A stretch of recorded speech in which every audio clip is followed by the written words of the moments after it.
Good morning, class. I'm going to be posting the lecture early this week. I'm going to be in a place where I'm uncertain of the quality or even the availability of an internet connection capable of hosting this class on Tuesday evening. So I'm posting it early. I apologize for that, but thank you for allowing me to do it this way. This happens to be early on a Sunday morning. I'm about to catch a flight in a little bit, and anyway, the good news is for me is that this week's travels will take me to the San Juan Islands in northwest Washington, very near the Canadian border, and we'll be sailing on a boat not quite that big, but not too far off. So I'm just not really sure what this is going to be, and it's a what we would call in the business, I don't know, it's a trip with a significant vendor partner of ours. So just want to make sure that we got the class posted and everything kept moving along, so I'm posting it early. All right, the next thing to the homework, the thing we've tried to do here is you can remember that when we did in class, we had that proprietorships were personal, liability, the taxation was personal. It was really hard to get outside money just because if somebody was just loaning it to you. It was really easy to set up and govern it because there wasn't any. And usually a proprietorship is one person. And you can see as it moves across that, you know, a partnership is, you know, it's the liabilities personal, LLC, company only, company only, company only, company only on the liability. The taxation is personal all the way across except for the big C corps, for the big companies or people that want to be big companies like mine would be typical C corps. Ease of raising money, it's, you know, yeah, it's harder. It's a little easier, a little easier, a little easier, a little easier, easiest. So whatever you said in this range in here, from hard, super hard to impossible to, you know, a layup, anywhere along that continuum is fine. And you don't have to use these specific words that I had put in the kind of the hints down here, but certainly if you use those exact words, it would be harder, easier. Actually, an LLC is probably fairly easy too. So if you said easy under LLC, that's going to be an acceptable answer. And then under setup and governance, you know, it's very easy here because there is none, and it's much harder and more expensive out here in the C Corp, S Corp land, and in the LLCs and partnerships, it's easier and cheaper.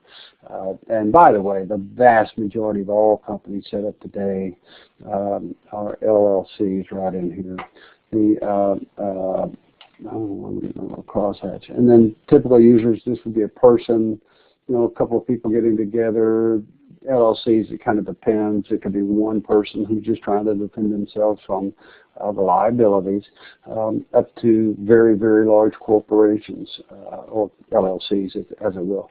And then, you know, these usually get into the bigger groups. I don't think that's right. I think in an S Corp you can only have so many. Oh, you can't have two classes of stock. That's what it is. All right, and then on the taxes, the point I'm trying to make here is that all these other people that get taxed at the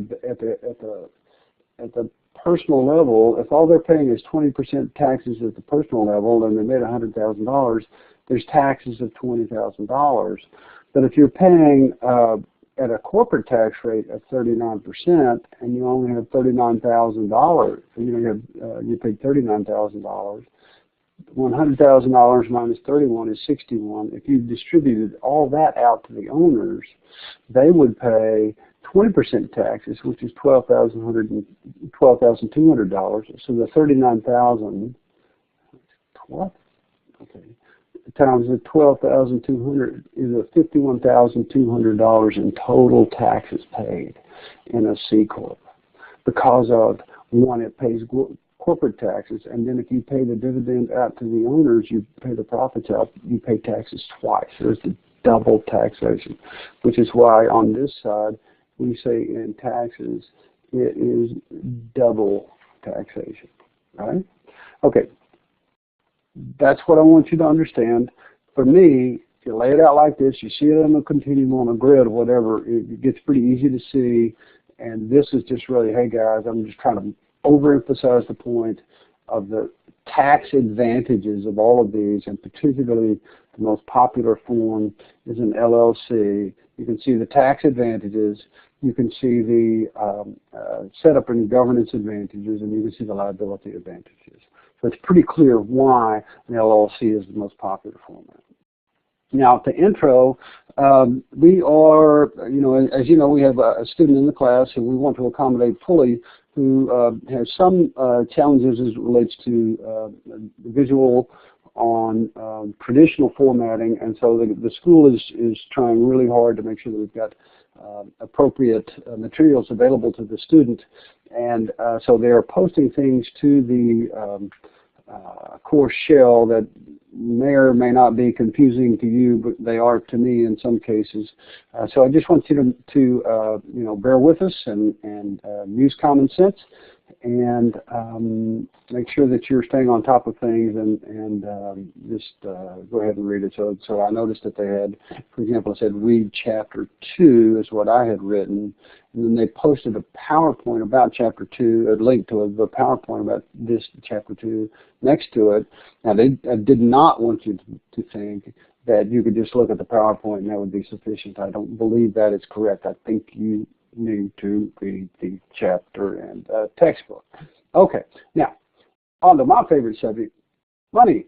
All right, let's get into the subject matter here. All right, because what is finance about anyway? Money. All right. Sorry, I'm sipping hot coffee. The point is fairly academic as it appears, but really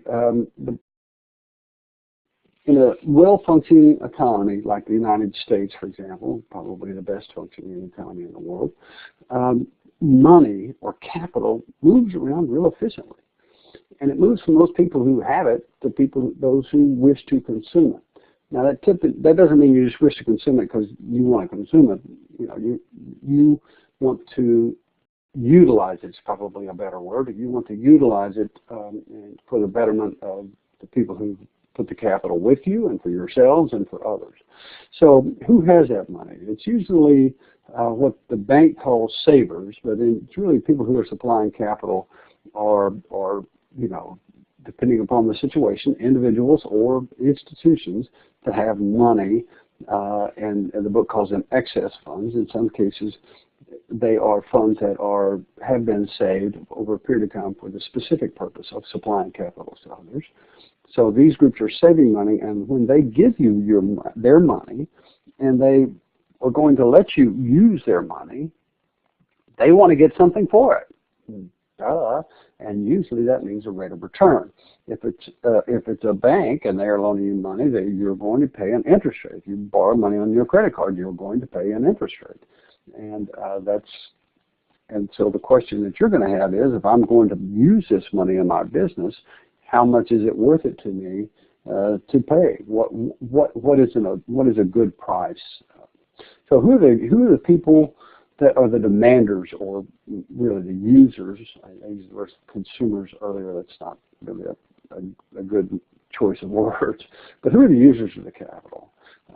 They are, this is individuals and institutions. I'm going to say they are businesses that need to raise money to further their business. They will pay to get access to that capital because I think it's worth them. So how do we get the money, this really efficient flow of funds and money to people? Well, there's a few ways. The ones that they're really kind of direct transfers and then indirect transfers.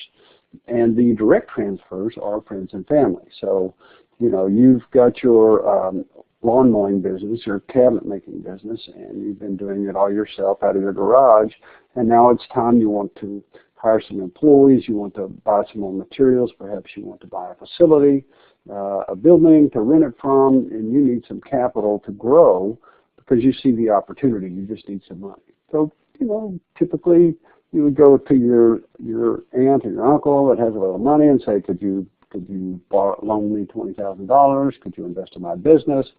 And they would give the money directly to you. Indirect transfers would be where probably the bottom example is the easiest example, is it's through a financial intermediary like a commercial bank. For example, the American National Bank of Texas in Rockwall, or Wells Fargo, banks where you go borrow the money and they loan it to you, right? Indirect transfer.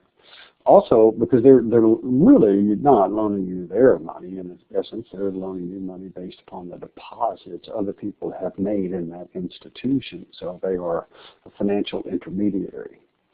The indirect deposits are made, indirect transfer to an investment bank would be, you've probably heard these names, JP Morgan, Morgan Stanley, Credit Suisse, Barclays. There's a bunch of them out there. And they are people that raise money from other people to put into your business. It could be debt, it could be them buying stock in your company, and they go out and find investors who will put money in your business for you. And so they are an investment bank, so they go find investors for you as opposed to sitting on somebody else's deposits and then they lend them to you. So what is a market? Seems like a simple question is. But it's a venue. It's a place where goods, services, and money are exchanged, right? And a financial market is a place where financial products are brought together to buy, sell, swap, trade, bet on financial instruments. So it seems kind of simple, but it's going to make sense in a minute.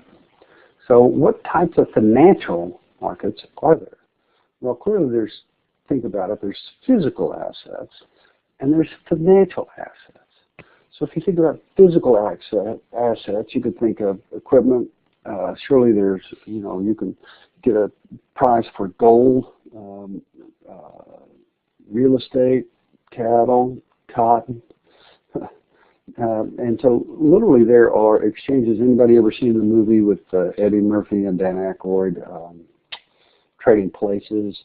And that's a physical asset market because the movie's kind of based around trading orange juice futures, I think it was. And so, there are, in fact, if any of you are from Northeast Texas and there happens to be a cattle sale barn in your town, that is a physical asset financial market where people are buying and selling cattle.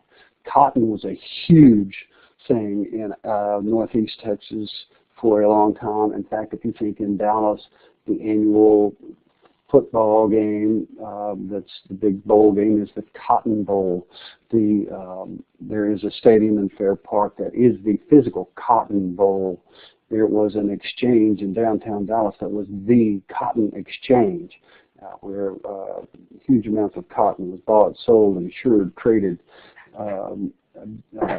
futures, etc., were hedged on. So there are those physical asset markets. Now, the financial assets are the ones that most people think of when they think of markets, because they think of Wall Street or the pictures from the movie Trading Places. So what do you trade there? Typically, you're trading stocks, bonds. You can trade mortgages. If anybody's seen The Big Short, that movie, or read that book, certainly about trading mortgages.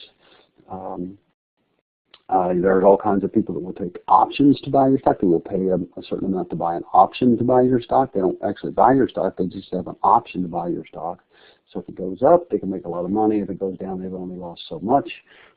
So typical financial instruments. Stocks, that means that you're there trading shares of or a percentage ownership of companies that are being traded on a daily basis in huge volumes. Millions and billions of shares get traded every day. As it relates to the options, there are spots and future markets. The spot market is, what is something worth right now today? If I want to sell you 100 shares of Disney right now, what do you pay me for it? And what will I take for it? That's the spot market. What will you take right now without any pre-planning what's the price, and it's kind of an arm's length agreed price. As opposed to, there are clearly futures markets. So, and I talked about it a little bit when I talked about options, which means I will pay you now for the right to buy something in the future at X stated price, or perhaps I want the right to sell it to you in the future at a certain price. And any of you that are involved in agriculture probably would be aware of, particularly on crops, would be aware of hedging. So when you get your crop in and you want to lock in your price, you can just go ahead and buy a hedge or something that's related to a future, which says, I will sell you this much sorghum in the future at this price that we've pre-agreed to. I've hedged it. It could go up, and I would lose that. It might go down, I would lose that. Another kind of money market, the next kind of markets that are really significant, kind of the third piece here would be capital markets, and money markets versus capital markets. You know, there's no real law, rule, line in the sand, sign on the wall anywhere that differentiates between money and capital markets. But money markets are where they're trading liquid securities, or something that has less than a year maturity. So think, treasury bills, certificates of deposit, anything like that. Very, very, very liquid, very near cash kinds of instruments. And then capital markets would be, stocks in the company. They could have debt. Yeah, debt trades. So I have a form of debt at my company that we went to Wall Street and we syndicated it out. That's the term we would use. Syndicated it out to multiple lenders, and so there's several people that own my debt, and they can sell or buy it trade it around amongst themselves and others as they see fit. So capital markets would be equity, debt, and those kinds of things. Now, there's a couple of other things that you really need to think about here. One is primary proceeds versus secondary proceeds. And these are, primary and secondary are real words that really get used in the real world. And all that primary means is that the money raised, if it's primary, it goes directly to the company. It goes to the company for the company's use. So the company is going to build a new Dr. Pepper plant in Saskatchewan, and so they go out and raise money, whether it's debt or equity, and they put money into the company, and the company uses it for that. The secondary is that one shareholder, let's say somebody who's buying stock, the new shareholder would be buying stock from somebody who owns stock now, the former shareholder, and that is a shareholder-to-shareholder transaction, and the company doesn't get the money. That is a secondary transaction. So like in my company, where you could buy and sell the shares of my stock, or you could buy and sell parts of my debt, those are shareholder-to-shareholder or debt holder transactions, and they are secondary transactions. Primary comes directly to the companies to be put to use for the betterment of the company. There are also public versus private markets. Now, stock markets would be the biggest example of the public markets. The two biggest, of course, would be the New York Stock Exchange and the NASDAQ, which are very visible. There's lots of stuff about them everywhere.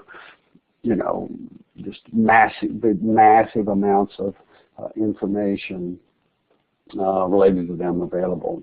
There are also very private markets, and you just can't see them. There's not much information about them. And so a bank could originate a large amount of loans and bundle them up and sell them off to somebody else. And you might not ever know, and it's very common. So, for example, a bank might or a lending institution might lend money to you and then sell off for a loan to someone else, but then quote unquote retain the servicing of that.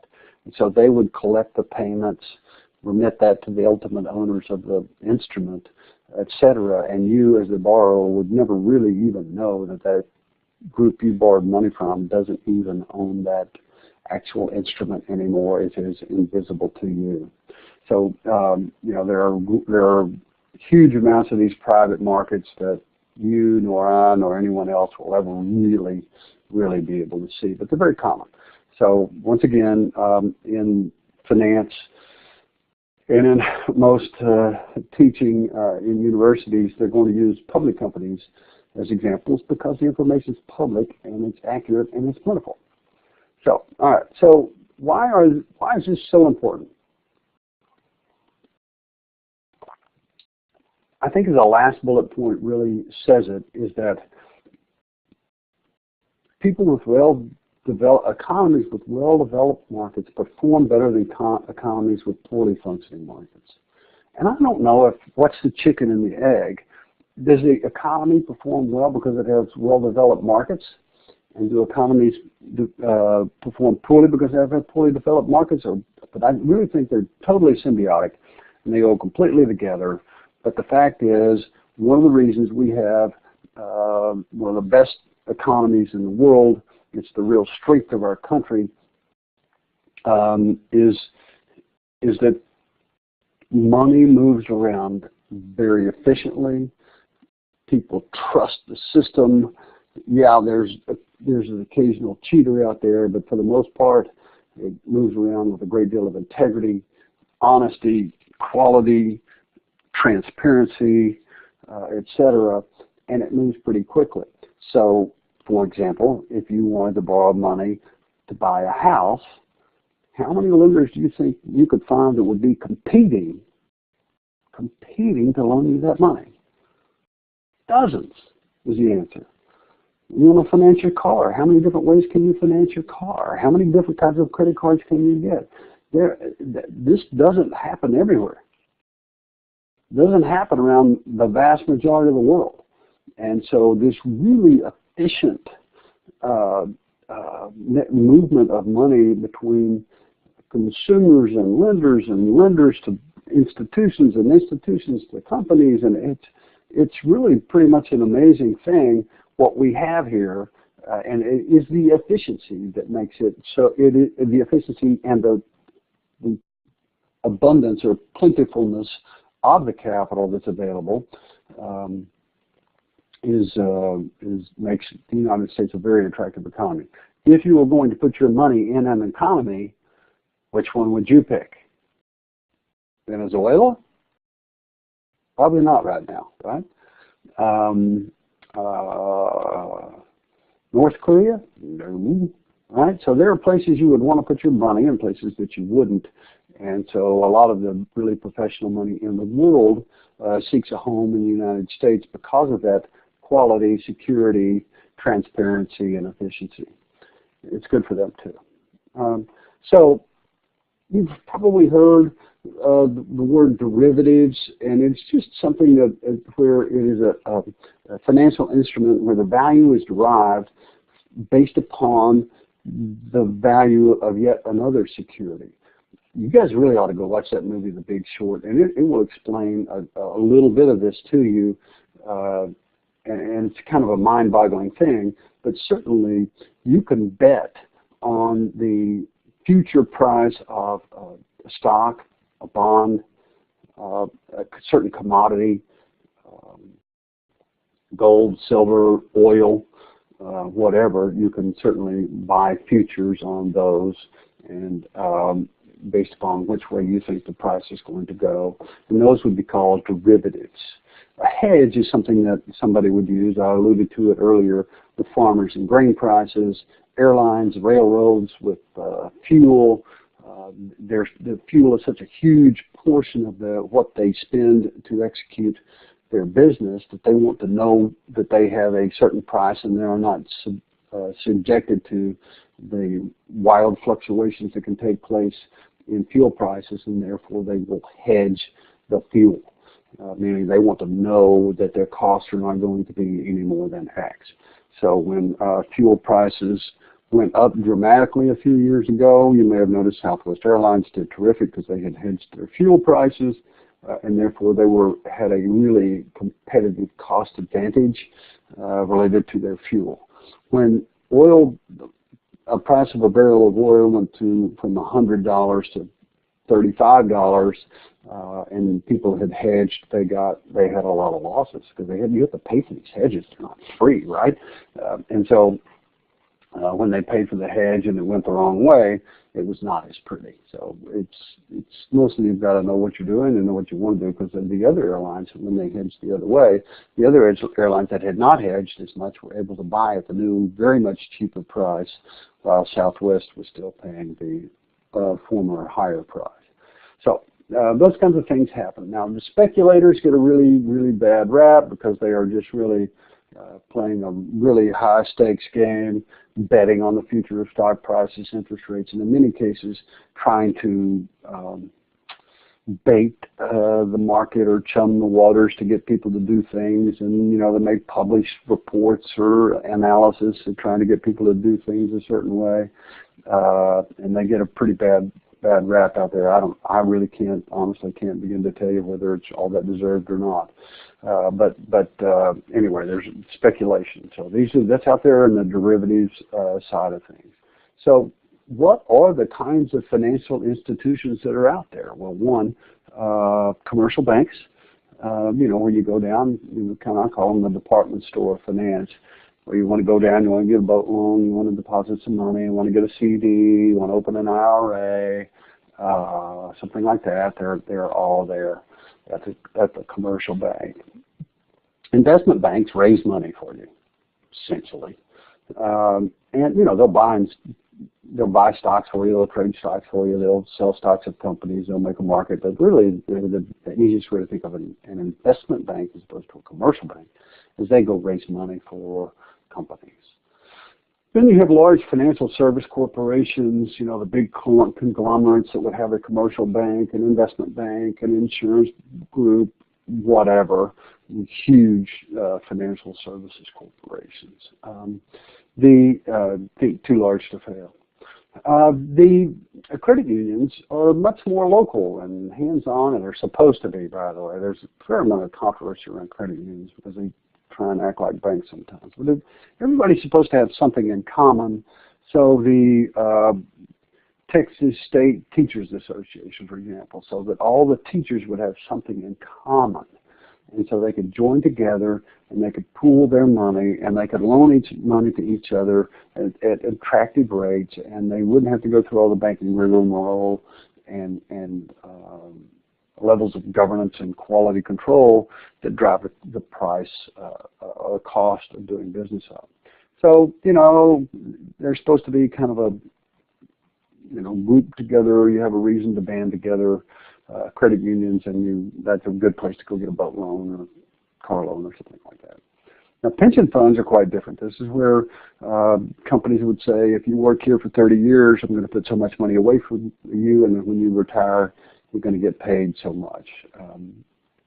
And so it's retirement money. They're put together these huge pools of money that then they have to do something with, and typically they would invest in others. Life insurance companies, think about people buy life insurance. It's extremely common, extremely useful product, and people are paying their premiums in monthly to have the life insurance. So if they die, the insurance company will pay the family, $200, $300, $400, $500 million, whatever it is, $1,000 to the family to help compensate them from the loss of their loved one and the income implied by their life. So they're sitting on these premiums. People are paying the premiums in, and they're just waiting around to see when they have to pay it back out to when somebody dies, and therefore they have all these premiums to invest. Mutual funds are a group where a bunch of people would hire a manager and they would pool everybody's together, and I might invest in a mutual fund, and somebody in New Hampshire might invest in a mutual fund, and somebody in Wyoming might invest in a mutual fund, and that mutual fund manager would then go out and invest in a certain style or type of stock. So just think of them as pooled investments, where a bunch of people pool their capital, and there's a professional manager. There's a guy named Peter Lynch, ran the Vanguard Fund. He's probably the most famous way back in the day for making mutual funds really, really, really important. And I would imagine that most of you that have anything that resembles a 401k or an IRA would invest in either mutual funds or exchange-traded funds. And exchange-traded funds are people that are just trying to mimic or mirror a certain index. So there's an index out there called the Russell 2000 that my company is a component of. And so it's, what are the 2,000 small cap stocks, and these exchange traded funds would just build a portfolio that replicates that exposure. And if you wanted to bet on, you could buy an ETF on Canadian stocks, or an ETF on oil stocks, or whatever is of importance to you. But typically, it will be large cap, small cap, mid cap, foreign, domestic, kind of exchange traded funds. You could mirror the S&P 500, the Dow Jones Industrials. We'll talk about what all that means later in the course. But you have these exchange traded funds, and it's the easiest way to diversify a portfolio from a personal level, particularly if you have less than $1 million, and the safest way, and in most people's mind in the investment world, the smartest way. Now, you can do really well in those, but there are ways to get higher returns, but it would imply a higher level of risk to do that.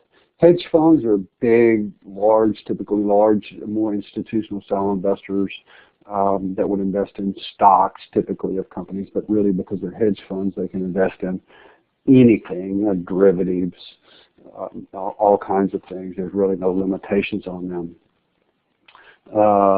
But they're typically larger investors. Can be smaller, but typically they're larger. Now, private equity firms is a different thing. So private equity is a company that raises money from others and then directly invests in businesses. Now, typically not in stocks, but in the business, directly into the business. So let's think of a company that would be not publicly traded, would be kind of typical. It's not, we can certainly have both, but let's just use the most common example. A private equity firm, one of the biggest in the world is in Fort Worth, TPG, Texas Pacific Group. They have operations in Texas and California, and they would invest in companies, and they would buy the company, buy a majority interest in the company, help grow and improve the company, and then typically sell that company again in 3 to 5, 7 years. So private equity firms. So all of these are very different things, and they're all financial institutions, and they're all real, and they're all part of this efficient movement of money. One thing you might think about is in investing in money, whether it's you running a business or if you are at some sort of institution that supplies capital in the future, you want to match as much as possible this notion of matching assets and liabilities. So on life insurance companies, like the source of their funds is insurance premiums. And so they expect to collect premiums over a number of years and don't expect to pay the life insurance until many years in the future. So they have, their source of funds is long-term, and therefore they like to invest in long-term assets, which is why you would see life insurance companies very often being lenders to large commercial real estate projects. Long-term source of funds, long-term asset class. Private equity, their sources of funds are limited partners, LPs. Remember that notion of LPs that we talked about in entity structures? Their partners are typically institutional investors. It could be the Yale University Endowment Fund, the California Teachers Pension Fund, large institutional investors that want to have some access to their money in fairly midterm kind of time horizon, and so it's a midterm source of funds. And these funds typically have a finite life to them, so that they are supposed to only be alive for so long, let's say 10 years, for example, and therefore it is a midterm source of capital, so they look for a midterm place to invest the capital, which would be in buying or owning a business for 3 to 7 years, for example.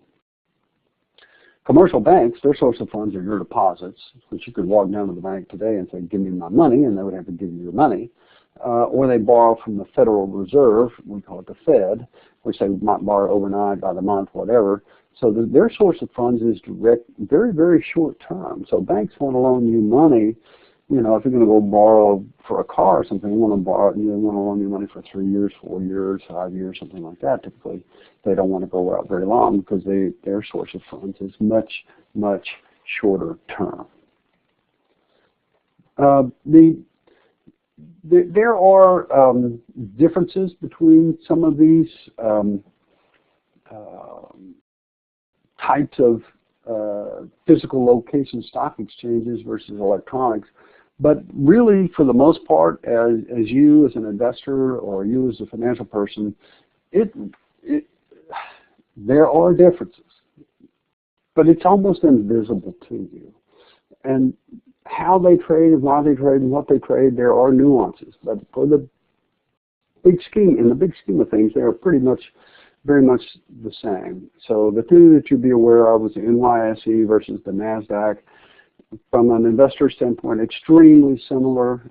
My company happens to be listed on the NASDAQ, but it could be listed on the New York Stock Exchange, and I don't think anyone that invested in my company would really see any difference. So the NASDAQ is an electronic exchange, where the New York Stock Exchange is still a physical location stock-based exchange, but most of the trading still takes place in a data center in New Jersey somewhere with bits and bytes, just going through data centers. There's a notice exchanges versus over-the-counter. Over-the-counter, that's what OTC means, is it's much smaller stock, less trading. It's called over-the-counter because people used to physically walk up to a counter on one of these exchanges and say, I have an order to buy 300 shares of your stock number 56, and they would sell them to them right there over the counter. Where exchanges are much more electronic driven, etc., where you can see the prices real time online. There's a thing called a bid and an ask, and all that really means is, if you see that, is that someone is bidding, I'm willing to pay $1 per share, and the ask is, well, I own the share, and I'm asking that you pay me $1.20 a share, and that's the bid-ask spread. When bid and ask equal, you can have a transaction. Pretty simple, right? It's for stocks or anything in life, I guess. Now, stock market transactions, there's existing trading. If a company's already listed, I used Disney as an example. Disney, ABC, ESPN, all the Disney properties, etc. Existing stock trading, it's already public. The shares are already out there, and if you want to buy 100 shares of Disney, you just call up your broker and say, I want to buy 100 shares of Disney, and he goes and gets them for him, and, makes the transaction take place. And so since it's going from somebody who owns stock who wishes to sell to somebody who wants to buy stock, that's a secondary transaction because the money never went to the company, just shareholder to shareholder. Now, the company raised money, and that would be obviously a primary transaction because the money's going to the company. On the equity side, not loaning money, not where you're going to pay an interest for, but people just make an investment in the stock of the company. There are two primary ways. One is an IPO, an initial public offering, which means that really only happens once in the company's life because it is the initial public offering of stock. An IPO, homework is going to be based around IPO, so pay attention here. And then the follow-on offerings is if you're already public and people are already trading your shares, but you want some more money, you want incremental equity money to come into the business, you would go have a follow-on offering that would be led by an investment bank because they go raise money for businesses. They know where the investors are, they know how to contact them, they know how to work the process in an efficient way. The company needs money, put the story together, you go out, pitch it to the public, right? Or to the shareholders. So what is an IPO? An initial public offering, as I said, it's the first time that you would issue stock. And going public gives them the ability to raise capital theoretically in a more efficient way. People find investing in the company more attractive because there is a much easier way to sell their position. If you invested in your cousin's restaurant, it's pretty hard to sell your position. But if you have stock in Disney, you just sell it, right? And so it gives the company much greater ability to raise capital because there's a great deal more liquidity of that ownership. It's much easier to buy, sell, and trade. Liquidity, financial word of the week. But if you go public, then your stocks trade on the public markets. But because you're public, you're going to be subject to a great deal more of regulations and reporting requirements, and what is implied by regulations and reporting requirements is cost. It is very expensive to be a public company. So you've got to weigh the pluses and the minuses. There are indices out there that help you tell what's going on out there, and these are things that you will hear on a regular basis. The Dow Jones Industrial Index, if you happen to be listening to the news and they say, well, the Dow Jones was up and S&P was up, what the heck do they mean? So when they say the Dow Jones Industrial Index, all they mean is very large companies, huge companies, behemoth, Coca-Cola, ExxonMobil, 3M, Apple, big, huge companies, certainly not companies like mine. And there's only 30 of them. Why they quote that all the time is that's the one that's the big be-all, know-all, see-all, not sure, but that's the one that people quote all the time, I guess because it's simple. The S&P 500 is much more the standard benchmark for U.S. stocks, and it would be the one to tell what's going on with U.S. company performance. They are clearly large cap stocks. They are that is an index of the 500 largest companies, not the 30, but 500. So it's much more broadly based, much more realistic, and much less concentrated. And it's kind of this benchmark or industry standard. Kind of the next index that would be of note would be the Russell 2000, which is the 2,000 largest small cap stocks. Small cap means small capitalization, or how do I say this? Small value. They're just worth less. But you know, the 2,000 largest that aren't, and those above. But if you want, typically the returns in the small cap stocks are much higher, but the volatility is a great deal higher, so they are riskier, even though the potential for a higher return exists. We'll talk about that later in the course as well. So, and then the NASDAQ composite is just all the stocks that are listed on the NASDAQ. That used to have a great deal of relevance when the NASDAQ was kind of tech heavy, very tech centric in the companies that listed there. It's just not the case anymore. I'm not a trucking company we're listed on the NASDAQ, because there are several other trucking companies. So it's not what it used to be, but still people quote it a lot. So those would be, you know, 4 indexes that you would hear. So if you bought an index fund or an ETF, they might track to one of these 4 indices here. And if you bought the NASDAQ, that'd be a pretty basically broad-based group of stocks from a wide variety of segments of the economy. So it'd be a pretty interesting ETF to own, frankly. And then, you know, how do they do?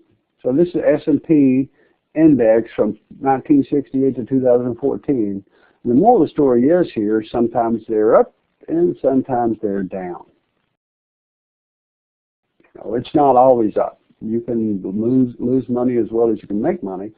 Typically, it's up more than it's down, but that's because the U.S. economy has been consistently so strong over a long period of time. So what does it mean by efficiency? Back to that notion that we talked about last time of equilibrium. Highly inefficient stocks are ones that aren't followed by many analysts, and they don't have a lot of contact with investors. What does that mean? So there are 4 people out there that are professional analysts that meet with management. They look at our financial statements. They ask us a lot of questions. They build financial models on us, and then they publish their results. They are analysts. There are 4 of those that follow my company. I don't know how many people follow Walmart. Dozens and dozens and dozens, right? And so if you think of a really large company, lots of analysts, lots of information out there, be highly efficient, highly transparent, and then smaller companies, the fewer analysts that crawl into their hole and don't talk to investors, which, by the way, we do. We talk to investors frequently, but some small companies just don't. They would be inefficient because you just don't have much information.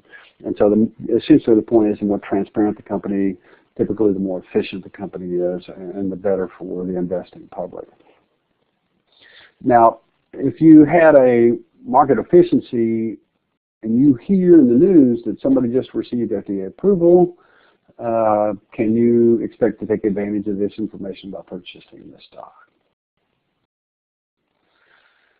Well, my opinion is somebody is ahead of you, and maybe you can, but you're not going to catch the first wave. You might not catch it from the bottom of the trough up to the top. You might catch it part way on the way up, but you're not going to capture all of the return. But there are certainly times where if everyone had all the same information at all the same time, they could all get the same return. Now, there's a homework this week. It's not due this Tuesday, but kind of a week from Tuesday, because I'm posting this early. And then there's a spreadsheet to fill out and a discussion. Now, one of the things you're going to have to do is you're going to have to go get some stock price quotes, and where do you find that and what does one look like? I'm going to show you where to find all of this online, because this is an online homework essentially that you have to just fill in your results. And we're going to go out and we're going to find some stock quotes out here. This is one for Twitter. That's what it looks like. Let's see what I've got here. Here's one for Yahoo Finance, and that's where we're going to go. We're going to go to Yahoo Finance, and we're going to take a look. All right, so let's get rid of that, and let's come over here. Okay.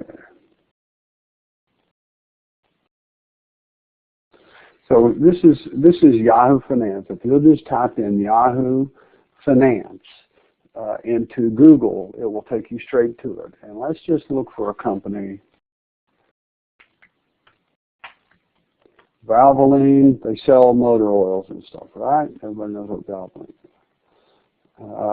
is. It comes here and it tells you what the stock price is. Let's go to the summary first on Valvoline. If I can get it to come up. What's going on? There we go. So this is a stock price chart. This happens to be 1 day's trading. You can go to 5 days, 1 month, 6 months, year to date, 1 year, 5 years. Let's look at 5 years. It only goes back to 16. It's because it IPO'd last year. So here's 1 year's trading stock. So I can see on this particular day what the closing price of that stock was. These peaks and valleys here are what was the volume, how many shares traded, and what's the price of that stock. Excuse me, I'm trying not to sneeze. I could also come down here and see what the market cap is, which means what is the equity value of the total shares of the company that are owned. How much is it worth? It's worth $4.5 $5 billion. You can tell what the bid and the ask, if there is one today, but you know, this is a Sunday morning when I'm posting this, so there's no bid and ask. What's the days range? What's the 52-week range of the price of the stock? What's the volume today? What's the average volume? This is how many shares are traded. It also would come down here and give you a number of news stories about the company, and that's just in the summary section. I think a really interesting place to go is the profile section. You come here and it tells you where their headquarters is, who the key executives are, how much they got paid, how old they are, bada bang, right here, just in public all in one place. Tells you where their headquarters are, gives you a description of the business. You know, automotive and industrial lubricants. Here's the segments it operates in. Here's what your, you know, corporate governance score is. The 4. All right? And here's another thing. Guess what? Right there, financial statement. What? The financial statement? Yeah, do you want to see the income statement, the balance sheet, the cash flow? Here's the income statement. I don't know. Come on, roll over here, buddy. I don't know why that isn't populated. Let's see if we can get to, see if we get the balance sheet up. Oh well. Typically it would be right there. And also, if you want to know who the big people who own the stock, here's the holders in the stock. So why am I getting the balance sheet? Come on now. Here we go. Who owns the stock? Here are major shoulders, you know, held by insiders, institutions, float, number of institutions. So here are people that directly own stock in their own name. Many times they will be officers of the company. Here are some institutions that own it. Evercore, State Street, Goldman Sachs, TIAA, CREF, T. Rowe Price, Vanguard, BlackRock, all companies you've probably heard of. And then the mutual funds that we talked about before, these are mutual funds that have this as part of their portfolio. So the J.P. Morgan Small Cap Equity Fund would own a portion of this.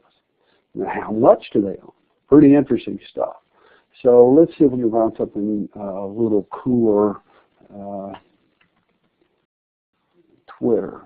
So we go to Twitter, and you can see, let's see how their stock's doing.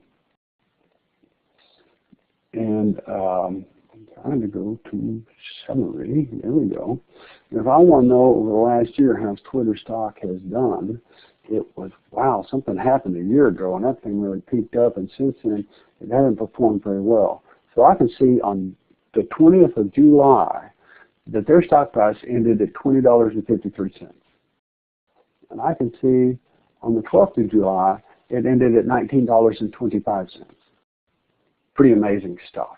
You know, you can go to the profile, you can see, you know, what people are making, how old they are, and something about the company, etc. So if you wanted to know what the price of the stock was at the date of an IPO, you could just do it.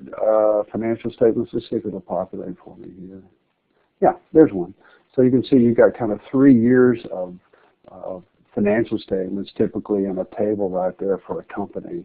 If I was doing, if I was in a college business, I would want to know that this existed and this was out here. Now let's check one more. I'm just going to come in here. I'm going to, just for fun, let's type in Dasky. And see what comes up. All right, I'm at $13. Let's look at my summary. This is my company, by the way, where I work. And I'm trying to get to the summary page. And let's go to 1 year. And it only goes back to the beginning of March because that's when we began trading publicly as the SKE. So 6 months out. You can see we came out probably right at first, you know, $10.21. And today we're trading at about $13. So 30% stock price appreciation in 6 months, if I don't mind saying so myself. But you know, here's something about our company, the equity value, you know, just the net. What's the company worth to its owners today? It's worth about $500 million. And then if you want to come down and see. You know, there'll be advertising in here. I'll say sponsored. I'm sure you're familiar with that. But if you wanted to see something about our company, This is somebody publishing on the fact that we acquired a company on September 1st, and this is an ad an article talking about that and saying what some of the characteristics of what we acquired. You know, something we did on our loan. We had an earnings call. You know, where we report to the public what we earned. Just huge amounts of information right here on the company. And then let's go back up and take a quick look at the profile. And you can see here's our headquarters, there's our website, here's the key executives, that's me. Now you know how old I am, you know what my base salary is, because it's just public information. And then once again we have this, you know, what's the description of the company, right? And I don't know, given how new we are, since we're so new, they just haven't published any realistic financials here. So let's see if we can see who the holders are.